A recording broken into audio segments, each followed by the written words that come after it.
A poor single mom texted a millionaire by mistake, asking for baby formula money. What happened next? Hello everyone. Before we begin today's story, I have a small favor to ask. Please hit subscribe and turn on the notification bell so you never miss our channel's new videos. It is quick, free, and the best way to support us in bringing you more dramatic stories. Your support means the world to us. Where are you watching from? Drop your city or country in the comments below. Thank you very much. Now, let us return to our main character. The night was quiet except for the faint hum of traffic and the soft whimper of a hungry baby.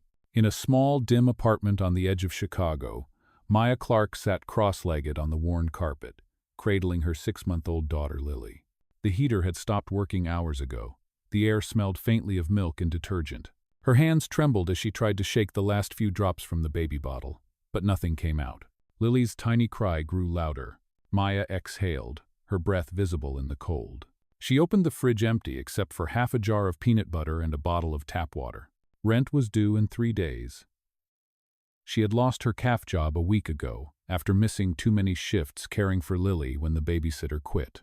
There was no family nearby, no one left to call. Her phone, its screen cracked like a spider web, blinked at 1% battery. Out of sheer desperation, Maya scrolled to her messages and typed with shaking fingers, "Anna, I am sorry to bother you again. Lily is out of formula. Could I please borrow $50? I will pay you back Friday, I promise." She hit send, unaware that her tired eyes had mistapped the number. The message flew into the wrong inbox, not to her friend Anna, but to a contact she did not know existed. Across the city, in a glass tower that pierced the night sky, Ethan Ward, billionaire founder of Ward Capital, sat alone in his penthouse office. The floor-to-ceiling windows reflected the cold glow of his computer screens. He was reviewing quarterly reports, but his eyes barely focused. His mother had passed away 2 months earlier, leaving behind a foundation she had built to help single mothers. Since her funeral, he had not answered a single personal message. Until that one appeared, his phone buzzed once. A simple text. No emojis, no filters. "Lily is out of formula. Could I please borrow $50? Ethan frowned, reading it twice. At first he thought it was spam, some scam targeting his number. But then he saw the name at the bottom, Maya Clark. There was something raw and human about it. No link, no request for account info. Just a mother asking for help. He leaned back in his chair, watching the city lights shimmer on the glass. Somewhere out there, a woman was staring at an empty bottle and a crying child. He could almost hear it. For reasons he could not explain, Ethan hesitated before deleting the message. Instead, he typed back 3 words. "You texted wrong." Then, after a long pause, he added another line. "But are you okay?" Back in the cold apartment, Maya blinked at the screen. Her heart sunk. She had just begged a complete stranger for baby formula money. She covered her face, embarrassed, whispering to herself, "Nice going, Maya. Now you are texting random people for help." She did not know that this one small mistake, a wrong message on a cracked phone, was about to change both their lives forever. The next morning, sunlight spilled weakly through the torn curtains of Maya's small apartment. Lily slept beside her, one tiny fist curled around the edge of a worn blanket. Maya blinked against the light, unsure if last night's message had really happened. Maybe the stranger had blocked her. Maybe she had embarrassed herself beyond repair. Her phone buzzed softly on the floor. The screen was dim but still alive. A new notification glowed across the cracked glass. "From unknown number. You texted wrong, but are you okay?" Maya froze, the words sinking in slowly. He had written back. Her heart thumped. She stared at the message for a long time before typing again. "I am so sorry. I did not mean to bother you. I was trying to reach my friend. Please ignore this." Her thumb hovered, then she hit send. She laid the phone aside, pressing a kiss to Lily's forehead. "It was just a mistake," she whispered. But the thought of that message lingered, like a light left on in the dark. Across the city, Ethan Ward sat at his kitchen counter with a cup of untouched coffee. His phone lay beside the newspaper, still open to her reply. He had received countless business messages that morning, but his eyes kept returning to that one small text. She did not ask again. She did not even mention money. She only apologized. There was no trace of entitlement, no manipulation, just exhaustion wrapped in politeness. Something about that honesty tugged at him. He opened his mother's old foundation email folder on his laptop. Dozens of unread messages from struggling families stared back at him. He had ignored them all since her passing, unable to face the reminders. but this one sent by mistake felt different. Ethan hesitated, then pulled out his phone and opened his banking app. A moment later, Maya's phone vibrated again. She looked down and gasped. Incoming transfer, $500. From Anonymous. Note. For Lily, from a stranger. Her hand flew to her mouth. "Oh my God," she whispered. Her eyes filled with tears. It had to be a mistake. No one sent that kind of money to strangers. She typed furiously, her fingers shaking. "Who are you? I cannot accept this." The reply came almost instantly. "Someone who has been where you are. Use it for her, please." Maya sat in silence. Her throat tightened. She had promised herself she would never beg, never rely on charity again after her ex left. But this felt different. There was no pity in the tone, only quiet understanding. She whispered a small thank you into the empty room as tears slipped down her cheeks. That afternoon, Maya bundled Lily in a tiny pink coat and took a bus to the nearest grocery store. The aisles smelled of bread and coffee. For the first time in weeks, she filled a basket without counting every dollar. Formula, diapers, a small jar of baby food. She even bought a single rose from the floral section, something she had not done since her wedding day years ago. When she reached home, she placed the rose in a chipped glass beside the window. The apartment looked less gray somehow. Lily drank her milk eagerly, her eyes fluttering shut as she drifted into sleep. Maya snapped a picture of the moment, the full bottle in her daughter's tiny hands, and without thinking, sent it to that unknown number. "Thank you, whoever you are. Lily is okay tonight." Minutes later, Ethan saw the photo appear on his screen. For a man surrounded by wealth, the image of that child holding a bottle was strangely grounding. It was pure, unfiltered life. He smiled faintly, something inside him softening. He replied with only 2 words, "Glad she's safe." That night, as snow drifted past the city windows, 2 people, one in a penthouse high above Manhattan, one in a rundown apartment in Chicago, fell asleep thinking about the same message. The following week, Maya found herself checking her phone every morning, not for bills or job offers, but for that name that never appeared, no contact photo, no profile, just from a stranger. Sometimes a simple good morning arrived, or a reminder to eat breakfast. Other times it was nothing but silence, and yet that silence felt like company. One evening, she wrote without thinking, "Lily took her first step today. I wish her father could have seen it." Oh. Ethan read the message at his office desk. His fingers paused over the keyboard. He had not planned to respond, but his own reflection in the glass looked lonelier than usual. He typed, "You are doing great, Maya. She is lucky to have you." The next message came almost instantly. "Thank you, Mr. Kindness. That is what I am going to call you." Ethan laughed quietly, alone in the vast office. No one had called him kind in years.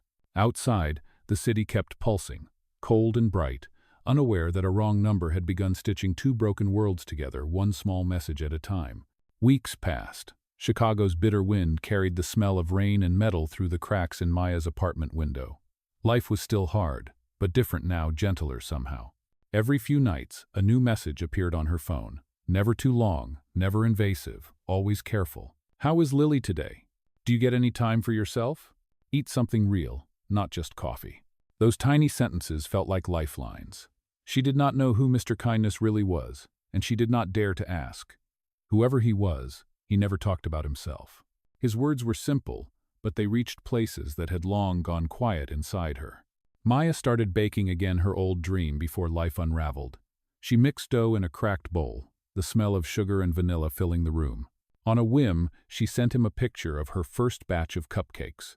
"They are not perfect, but they made the place smell like home again." He replied, "Looks delicious. You should sell them one day. People need sweetness, made by people who know struggle." She smiled at the screen. No one had ever spoken to her that way. It did not feel like pity. It felt like respect. Across the city, Ethan Ward stared at the same conversation thread on his phone, the one secret part of his life that felt real. He had everything: a fortune, a company, a name that appeared in financial magazines, but those words from a single mother made him feel seen for the first time since his mother's death. At work, his assistant Claire noticed the change. "You have been different lately," she said carefully one morning as he reviewed reports. "You even smiled at the elevator guy." "Number." Ethan only shrugged, hiding his phone. "Maybe I finally remembered that people matter more than numbers." That evening, a storm rolled over the city. Lightning flashed across the skyline as Maya rocked Lily to sleep. She typed a message but stopped halfway. "Thank you for checking on us. You are the only person who asks how we are doing." She erased it, afraid it sounded too personal. Before she could put the phone down, it buzzed. "You have not written today. Everything okay?" Maya smiled, heart swelling. She wrote back, "We are fine. Lily is teething. I have not slept in 2 nights." A moment later, another message appeared. "Check your door in 5 minutes." Her eyes widened. That was impossible. He did not even know her address. Still, she waited, curiosity pushing past fear. 5 minutes later, someone knocked. She opened the door to find a brown paper bag and a note. "For the sleepless nights. From a friend. Tez." Inside was a small box of chamomile tea, baby teething gel, and a stuffed bear. Maya held the note to her chest, her eyes burning with tears. Somewhere out there, Mr. Kindness had crossed the line between stranger and friend. Ethan sat in his car outside, watching from a distance. He should not have come. But when he saw the flicker of surprise and gratitude on her face through the thin curtain, he knew it was worth it. He whispered to himself, "You deserve better days, Maya. Come." He drove off into the storm, his heart heavier and lighter all at once. The next morning, Maya sent a message. "I do not know how you found us, but thank you. You made last night a little less hard." He replied, "Sometimes the right people find each other, even by mistake." Over the next weeks, Ethan began reviving his mother's charity foundation, renaming it Hope Mothers Initiative. Each project was inspired by the stories Maya told him. He never said her name to anyone, but every new idea carried her fingerprints, the struggle, the courage, the grace of surviving one more day. One afternoon, he sent a message that made her pause. "Would you come to an event next month? It is a gathering for mothers who need support. I think you would fit right in." Maya hesitated. "I do not belong in places like that," she typed. "Those are for people with perfect lives." "No," he replied. "They are for people like you who refuse to give up." The night of the event arrived before she could talk herself out of it. She borrowed a simple dress from her neighbor and braided her hair.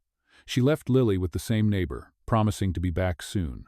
The venue glowed with soft lights, elegant but welcoming. A banner near the entrance read, "Hope Mothers Reborn," sponsored by Ward Foundation. Maya's breath caught.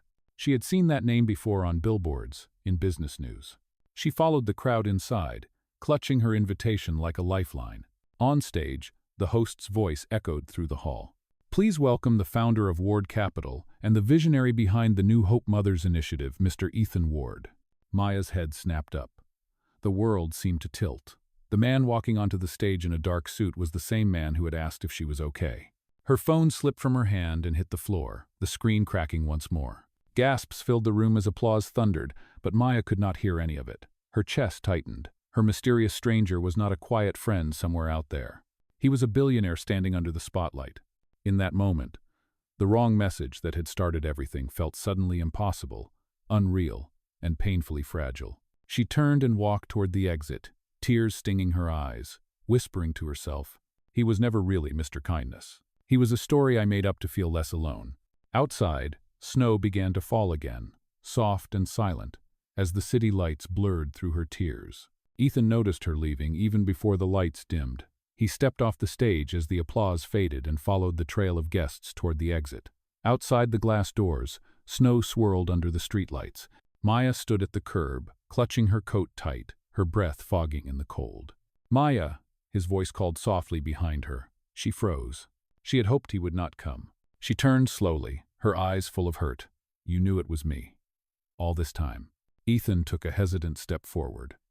"I did not mean for it to happen this way. I wanted to tell you, but every time I tried, it felt wrong. I did not want you to see all of this." He gestured toward the building glowing behind him. "You mean your world," she said quietly. "The one I do not belong to." "That is not true," he answered. "You belong anywhere you want to be." "Dalmu." Her laugh was small and trembling. "Easy for you to say. You have a driver waiting, a suit that costs more than my rent, and people who clap when you walk into a room. I thought you were someone who understood what it feels like to have nothing. But you were testing me, right? Just another charity case to make your foundation look good." Ethan shook his head quickly. "No, that is not what this was. You changed something in me, Maya. You reminded me why my mother built that foundation in the first place. You made me remember what real kindness looks like." Maya's voice cracked. "Kindness is not pretending to be poor. It is honesty. You should have trusted me with the truth." For a moment, the city noise faded to silence. The wind carried flakes of snow between them. Ethan's shoulders dropped. You are right, he said quietly. I was a coward. She looked at him for a long time, tears glistening under the streetlight. I am grateful for what you did for Lily, she whispered. But I cannot be part of a life built on secrets.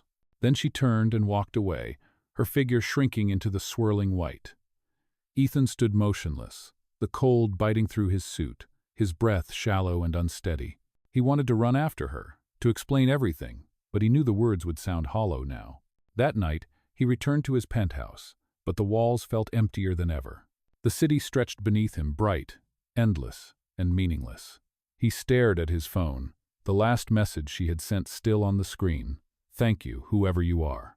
He typed and erased a dozen replies before leaving it blank. Then he picked up the photo frame of his late mother. I messed up, Mom, he whispered. I met someone good, and I broke it. Across town, Maya sat by the window of her small apartment, Lily asleep in her arms. The new crack on her phone screen shimmered under the dim lamp. She scrolled through old messages, the jokes, the advice, the warmth, and felt tears slide down her face. For the first time, the silence between them felt heavy. Days turned into weeks. She found work again, baking part-time at a small cafe. Life returned to its familiar rhythm, steady but hollow. Every time the doorbell chimed, her heart leapt for a second, hoping it might be him, but it never was. Meanwhile, Ethan withdrew from the spotlight. His board questioned his decisions, his friends wondered why he stopped attending events. He had turned the foundation over to his team, refusing to take credit. The gala that was supposed to mark a new beginning now felt like a wound. Still, he kept one small thing on his desk, the printed photo of Lily holding the full bottle. He looked at it every morning before work, a quiet reminder of what mattered most. On a cold evening 2 months later, a charity volunteer brought him a folder to sign. At the top was a new project proposal, Little Hands Bakery, community support program for single mothers. The applicant's name made him stop breathing for a second. Maya Clark. Under her signature were 6 words that made him smile for the first time in weeks. A mistake can still feed hope. Ethan leaned back in his chair, his eyes warm with something he had almost forgotten: faith. Maybe this story was not over yet. The following morning, Ethan drove across the city with the proposal still in his hand. Snow melted on his windshield as sunlight broke through the clouds for the first time in weeks. The address listed on the document led him to a small corner cafe in downtown Chicago. A handwritten sign on the window read Little Hands Bakery, opening soon. He stood outside for a moment, watching through the glass. Inside, Maya wore an apron dusted with flour, arranging pastries on a tray while Lily sat in a playpen nearby, babbling softly. There was laughter in the air, soft music playing from a radio, and a warmth that no amount of money could buy. Ethan stepped inside quietly. The door chime startled Maya. When she looked up and saw him, her smile froze. "Ethan," she said softly, "what are you doing here?" He held up the folder. "I came to see the woman who wrote this. It is the best proposal I have read in years." Maya wiped her hands on her apron, unsure what to say. "You read it?" "Every word," he said, "and I want to help you make it real. No board meetings, no publicity, no cameras, just you and the work. Let me fund it." Her voice was calm but guarded. "Why?" Ethan looked around the small bakery, at the mismatched chairs and the smell of bread still in the air. "Because this," he said quietly, "is what my mother dreamed of when she started her foundation. And because you were right. Kindness is honesty. I want to be honest now." Maya studied him, searching for any trace of pity, but found none. Only sincerity and maybe regret. She looked at Lily, who was waving her tiny hand toward him. "All right," she said finally, "but this time we do it together. No secrets." Ethan nodded. Together. From that day, the bakery became more than just a business. It became a haven. Ethan spent weekends helping paint the walls and fixing shelves. He laughed with customers, served coffee, and learned how to hold a piping bag without making a mess. The workers, mostly single mothers, began calling him Mr. Kindness without knowing the story behind it. Every evening when the last customer left, Maya would sit across from him at the counter. They would talk about the day, about Lily's new words, about the future. Their laughter filled the quiet hours. One night, after closing, Maya found an envelope on the counter. Inside was the old note he had once sent her, for Lily, from a stranger now pressed flat and framed. Beneath it, a new note in his handwriting. "You are no longer a stranger, Maya. You are the reason I believe again." Tears welled in her eyes as she turned to him. "Why are you doing all this?" He smiled gently. "Because the night you texted me by mistake, you saved me without knowing it. You reminded me what love without condition looks like. I want to spend the rest of my life earning that." The following spring, Little Hands Bakery celebrated its grand opening as part of the Ward Foundation network. But there were no speeches or press. Just neighbors, families, and the smell of fresh bread drifting down the street. When the crowd quieted, Ethan knelt beside the counter where the first dollar of the shop was framed a $50 bill, signed by Maya with the words, "For Hope." He looked up at her, eyes steady. "Maya Clark," he said softly, "will you let me build a home with you and Lily?" She covered her mouth, tears spilling freely now. Lily giggled from her stroller, clapping her hands as if she understood. "Yes," Maya whispered. 1,000 times, yes. Or. The crowd burst into applause, but for them, the noise faded into something tender and still. Ethan slipped a simple silver ring onto her finger, one engraved with 3 words, "From a stranger." That night, as the lights dimmed and the bakery settled into quiet, Maya rested her head on Ethan's shoulder. "Do you ever think about that wrong message?" she asked. He chuckled softly. "Every day. It was the best mistake of my life." Number 1. Outside, the city glowed under the streetlights, and the sign in the window read Little Hands Bakery, where every mistake can turn into something beautiful. And for the first time in a long time, both of them knew kindness had found its way home. Months passed, and Little Hands Bakery became the heart of the neighborhood. The smell of cinnamon and fresh bread drifted down the street every morning, drawing regular customers who came not only for coffee but for warmth. People said there was something special about that place, though they could never quite explain what it was. Maya and Ethan knew it was kindness baked into every loaf. Every morning, Ethan arrived before sunrise, sleeves rolled up, helping Maya knead dough or carry flour bags from the truck. He had traded boardrooms for mixing bowls, and surprisingly, he had never felt freer. Maya teased him whenever he forgot to measure ingredients, and he would laugh, pretending he meant to innovate the recipe. Lily often toddled around the counter with a wooden spoon in her hand, her laughter echoing like music. One afternoon, the bell above the door rang. A well-dressed woman entered, holding a business card in her manicured fingers. "Excuse me," she said. "Is the owner available?" Maya smiled politely. "That would be me. How can I help you?" The woman's gaze flickered around the shop, lingering on the chalkboard wall covered with children's handprints. "My name is Claire Benson. I represent Ward Capital's board. We have been trying to reach Miss Ward for months." Maya's hands tightened on the counter. Ethan emerged from the kitchen, wiping his hands on a towel. "Claire," he said evenly, "good to see you." She frowned. "Ethan, the company cannot keep running without your presence. Investors are asking questions. You have been ignoring meetings and now you are here baking bread." Ethan's voice stayed calm. "I am building something that matters." "Do you have any idea what people are saying?" Claire pressed. "They think you have lost your mind." He met her gaze steadily. "Maybe I finally found it." Maya looked between them, uneasy. She could sense the history, the tension of a world she did not belong to. Claire noticed it too. Her eyes softened slightly as she glanced at Maya and Lily. "You have changed, Ethan, but I can see why." She slipped a card onto the counter. "When you are ready to return, the door is open." Then she left, her heels clicking against the floor until the sound faded into the street. Ethan turned to Maya with a half-smile. "That was my former life trying to drag me back." She stepped closer. "Do you want to go back?" He shook his head slowly. "Not without you." Usual. That evening, after closing, Maya and Ethan sat outside on the steps, watching the city lights flicker. "I never imagined life could feel like this," she said softly. "Simple. Real." He nodded. "Neither did I. My world used to be numbers and deadlines. Now it is you and Lily. It is flour on my shirt and laughter in my ears." Maya smiled, but then hesitated. "Sometimes I worry it is too good. What if one day it all disappears?" Ethan reached over, gently taking her hand. "Good things do not disappear, Maya. They grow. You built this place out of hope. You can trust it." For a moment, neither spoke. The glow from the bakery windows cast a golden halo around them. Inside, the framed note still hung by the register for Lily from a stranger. It had become more than a memory. It was a promise.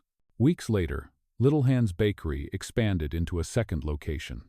News outlets began covering the story of the billionaire who walked away from Wall Street to bake bread with a single mother. Ethan declined every interview. He only smiled and said, "This is not my story. It is ours." One evening, as Maya cleaned up after the last customer, she found an envelope taped to the counter. Inside was a simple, handwritten card. "You once told me a mistake changed your life. You changed mine too. Thank you for reminding me that love, like bread, rises when you give it time." Underneath the note was a key silver, engraved with 3 small letters, H and L. She looked up to find Ethan standing by the doorway, holding Lily in his arms. "It is for the new house," he said softly. "A home that belongs to all 3 of us." Maya pressed a hand to her heart, overwhelmed. "You really mean it?" He smiled. "Every word. I promised no more secrets, remember?" Tears filled her eyes as she whispered, "Then let us build it together." Ethan nodded, his voice warm. Together, always. That night, as they locked the bakery and walked home under the glow of the street lamps, Maya carried the key in her palm, its cool metal warming with her touch. The city hummed softly around them, and she thought about that first message, the wrong number that had found the right person. Sometimes miracles do not arrive with thunder or light. Sometimes they come in the quiet vibration of a phone, a stranger's reply, and the courage to believe that even mistakes can lead us home. Spring came softly that year. The snow melted into quiet puddles along the sidewalks, and tulips began to bloom in front of Little Hand's bakery. The shop windows were covered with drawings made by neighborhood children, and the smell of warm cinnamon rolls drifted into the street. Inside, Maya moved gracefully between tables, greeting customers by name. Her laughter filled the air like music. At the counter, Ethan arranged a vase of fresh flowers, pausing to watch her. She caught his glance and smiled, the kind of smile that needed no words. Their life had settled into a steady rhythm. Mornings began with Lily's laughter, afternoons with coffee and deliveries, and evenings with quiet dinners at home. They had bought a small house near the lake, a place filled with sunlight and the sound of wind chimes. Ethan had built a swing for Lily in the backyard. It was not the world of penthouses and stock tickers he once knew, but it was real. It was peace. One afternoon, as Maya was preparing new recipes, Ethan entered the kitchen holding a letter. His expression was thoughtful. "It is from the Ward Foundation Board," he said. "They want me to return to take charge again." Maya stopped steering. "And what did you tell them?" He smiled faintly. "That I will, but only if we can use the foundation to expand Little Hands to help more single mothers start their own bakeries, cafes, or small businesses. I want our story to multiply." Maya's eyes softened. "That is exactly what your mother would have wanted." Ethan nodded. "And what you deserve." That evening they sat outside the bakery after closing. The sun was sinking behind the buildings, painting the sky in shades of gold and lavender. Maya leaned her head against Ethan's shoulder, Lily asleep in her stroller beside them. "Do you ever think about how strange it all was?" she asked. "One wrong text message, and now this." He chuckled quietly. "I think about it every day. I used to believe mistakes were things to fix. Now I know some of them are just roads leading somewhere better." Maya smiled, tears glimmering in her eyes. "You turned my hardest night into the beginning of everything good." Ethan took her hand gently. "You did the same for me. You reminded me that wealth means nothing without warmth. And love is the only currency that grows when you give it away." The streetlights blinked on as the city quieted. In the window behind them, the framed note still hung in its place. For Lily, from a stranger. Next to it, another small frame had been added. A new note written in Maya's handwriting. For Ethan, from the woman who almost gave up. He looked at it, smiling. "You know," he said softly, "I think we should start writing the next chapter." Maya tilted her head. "What would you call it?" He squeezed her hand. "Maybe the best mistake we ever made." She laughed through her tears, resting her head against him as the night settled in. The bakery lights dimmed, the city hummed, and somewhere inside that gentle silence, 2 souls who had once been strangers finally felt at home. Because sometimes, love does not arrive perfectly wrapped. Sometimes it comes cracked, unexpected, and exactly on time. Summer arrived with sunlight spilling across the lake and laughter floating through open windows. Little Hand's Bakery had grown from one small shop into 3 across the city, each one run by single mothers who had once stood exactly where Maya had been tired, scared, and full of hope. Ethan worked quietly behind the scenes, visiting each location without fanfare, ensuring the women had everything they needed to succeed. One morning, Maya organized a charity event for the foundation. She had planned every detail herself: banners, tables, even the menu filled with pastries made by the new bakers. The event was called One Kindness Day. Its purpose was simple: to celebrate the small acts that change lives. The hall buzzed with laughter and music. Volunteers served coffee, children played near the stage, and stories of survival filled the air. As Maya greeted guests, she caught sight of Ethan across the room, speaking with a group of young entrepreneurs. He looked so different from the man she had first imagined on the other end of that text message. Not the billionaire in a suit, but a man who had learned to live with an open heart. When he turned and saw her watching, he smiled. She walked toward him, her steps steady and full of quiet pride. "You did this," she said softly. He shook his head. "No, you did. You gave this place a soul." Just then, the host took the microphone. "We have one final presentation," she announced. This event would not exist without the inspiration of two people who proved that even a wrong number can change everything. Please welcome Maya Clark and Ethan Ward. The audience applauded warmly. Maya blushed, stepping onto the stage with Ethan beside her. She looked out over the crowd, women holding babies, families standing together, volunteers smiling through tears. "This started," she began, her voice trembling slightly, with a message sent by mistake. "I was a mother who had lost almost everything. But someone, somewhere, chose to care. He did not know my name. He just saw a cry for help and answered. And that act of kindness built everything you see here today." Ethan took the microphone next. "When I first received that message, I thought it was spam, but something told me not to delete it. That night, I learned that money cannot fill silence. Only compassion can. Maya taught me that. You all remind me of it every day." "Oh!" The crowd rose in applause. People wiped their eyes, strangers hugged each other, and Lily clapped from the front row, shouting, "That is my mommy." Maya laughed through her tears as Ethan knelt beside Lily, lifting her up in his arms. "She is right," he said with a grin. "Her mommy is the bravest woman I have ever known." When the event ended, the hall slowly emptied, leaving only the echo of laughter and the scent of fresh bread. Maya stood beside Ethan, watching the volunteers pack up. "You know," she said softly, "it feels like we have come full circle." He nodded, glancing at her hand resting on his. "Full circle, but not the end." She looked up, curious. "What do you mean?" Ethan smiled. "Tomorrow marks 1 year since that first text. I think we should celebrate with something unforgettable." Maya raised an eyebrow, amused. "You are planning something, aren't you?" He only smiled wider. "Maybe, but you will have to wait and see." Outside, the sun dipped low, painting the sky in shades of gold and rose. The city lights began to shimmer, reflecting on the lake like 1,000 tiny promises. Maya leaned against him, whispering, "Whatever happens tomorrow, it already feels like forever." Ethan kissed her forehead gently. "Forever began the moment you said hello." And as they walked hand in hand toward the quiet street, the world around them felt softer, brighter proof that a single act of kindness, even born from a mistake, could ripple far enough to rewrite two destinies. The next day dawned clear and bright. The lake shimmered like glass, and the wind carried the faint scent of lilacs from the garden behind the bakery. Maya arrived early, expecting another ordinary morning of baking, but when she unlocked the door, she froze.